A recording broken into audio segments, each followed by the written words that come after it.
Imam Al-Ghazali alaihi ridwanullah, teman-teman sekalian, beliau itu ayahnya ternyata bukan seorang ulama, akan tetapi mencintai ulama. Ayahnya Imam Ghazali namanya Muhammad. Dia kasih nama anaknya juga Muhammad. Dan kakeknya Imam Ghazali, ayahnya namanya juga Muhammad. Makanya sampai ada yang bilang bahwa Imam Ghazali itu mendapatkan salah satu keberkahan dalam kehidupan dari sisi namanya juga, selain daripada khidmah yang dilakukan oleh ayahnya yang akan saya ceritakan ini. Jadi sekalian, jadi Imam Ghazali itu namanya Muhammad bin Muhammad Al-Ghazali.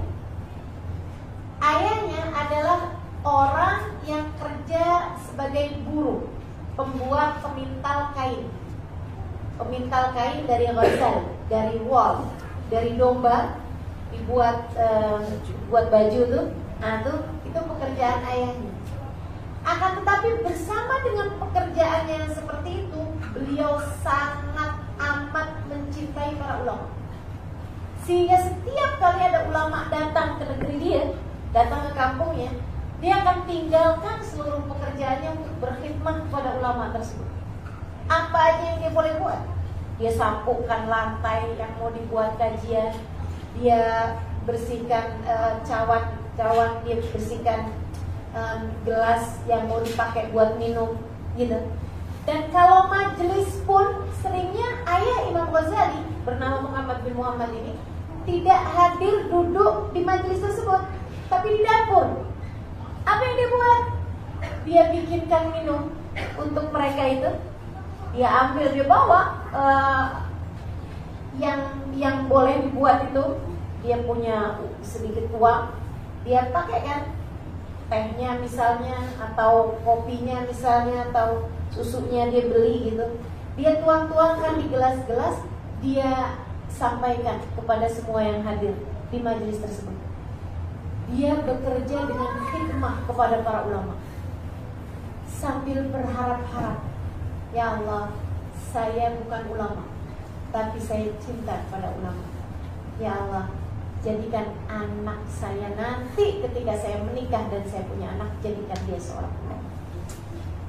Itu dia lakukan bahkan dari sebelum menikah, berkhidmah kepada para ulama.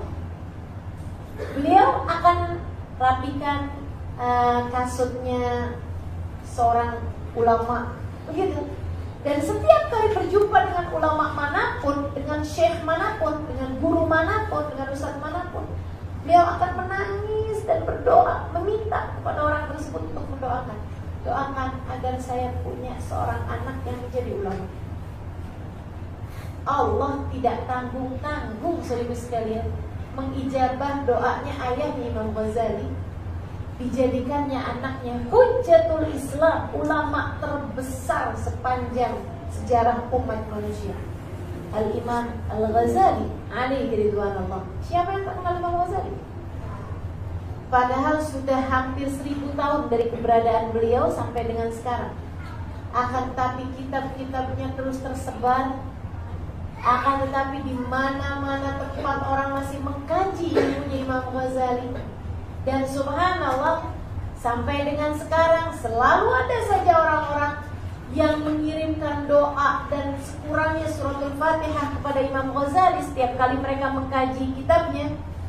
Dan ketika menyebutkan nama Imam Ghazali, selalu saja dengan menyebutkan nama ayahnya dan kakeknya, Muhammad bin Muhammad Al-Ghazali, yang artinya keberkahan dari sang ayah ini pun juga sampai dengan sekarang masih terus mengalir pahalanya kepada beliau ini, dari keadaan anaknya yang menjadi seorang ulama tersebut.